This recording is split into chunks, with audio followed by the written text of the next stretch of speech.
We have Richard Rapport here with us and Alexei Shirov, who drew the round 6, the final group stage round game here in the Grand Prix in Belgrade.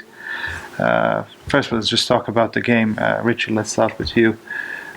It seemed like a solid position, and you were fairly comfortable with it. And yeah, I just wanted to to progress from the group and to make a draw. So basically, I was just having quick thought because I played this time with black actually, and I had some game here with black.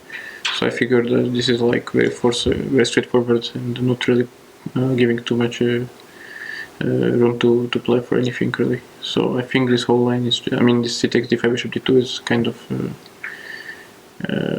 an ideal way to target the draw as a result that you're aiming for, and then there was not much to discuss. Maybe at the end I could have kept the pawn with rook a3 instead of rook d7, and rook b3 takes rook d1, probably still a draw.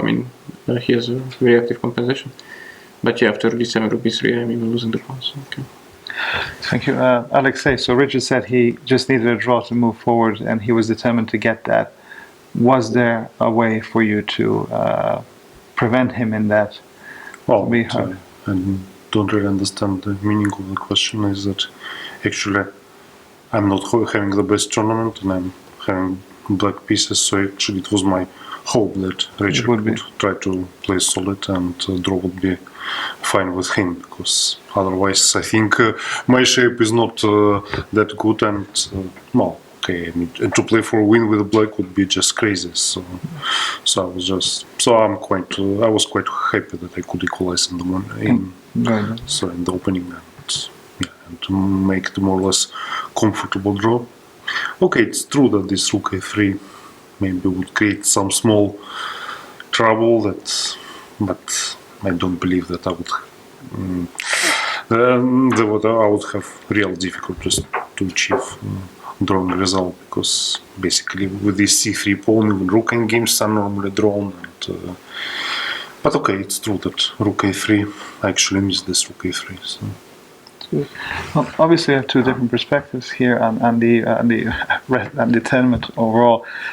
Richie, looking at the past 6 rounds, how would you sum up the tournament for you? And obviously, looking at the next stage, how ready do you feel for this?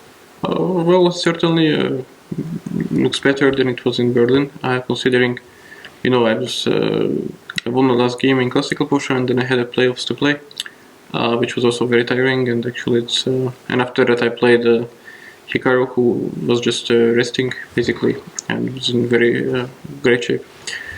So the first game actually I think I missed a very good winning chance against Vladimir, and aside from that I think most of my games were having normal results, except this last game with Vidit in French, where I was of course kind of lucky to have won the game.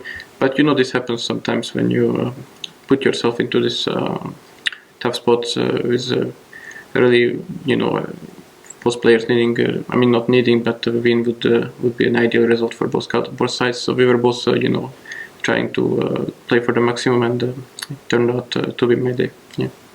Well, thank you, Alexei. As you said, not the greatest tournament for you, but yesterday, after you kindly analyzed the game for us following your victory against Gujarati. And this cost me my last time during this tournament, maybe. Well, but you kindly said that you're very satisfied with the fact that you managed to beat one of the youngsters, as you put it. Well, it was not that one of the youngsters. Everybody is a youngster.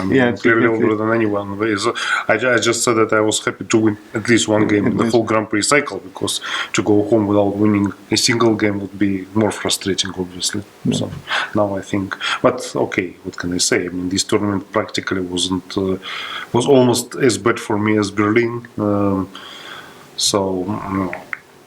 Just that thanks to the game yesterday, it became better, and now I can joke that if I could play the third stage, maybe I would score 1 point more than here. But but of course we're only playing 2 out of 3 tournaments.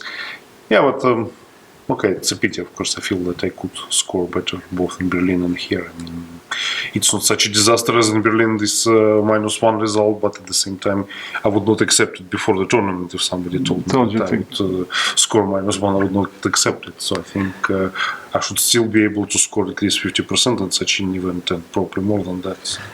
But okay, we'll see what the future brings. Just to ask, when you compare, obviously you played in the 90s as well, and now with this generation, when you compare the generation of players back then and these youngsters now, how do they compare from your perspective? Well, I think there is not so much to compare. It's just that chess became very different, and obviously when I was on that age, still you could try to find some interesting ideas with your head, and nowadays, okay, you can find some new moves, but still they would be among first several lines of an engine. So it's a very rare case that you invent some move and then it turns out that it works really well. Okay, sometimes it happens that you think about some position, you think about some move which you didn't think before, and it turns out the first line of engine as well. So it can happen still, but still, of course, it's totally different way of working on chess now. So I don't think this applies so much to generations. It's just that, okay, maybe I was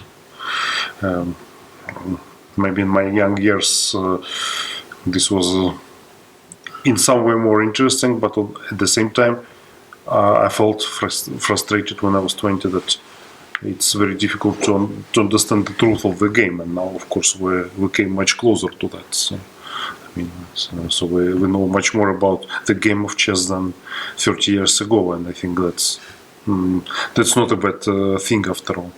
So just to follow up on this, where do you fall in that camp? Do you think that, obviously it's the question of computers, that they have given more to the game or taken more from the beauty of the game?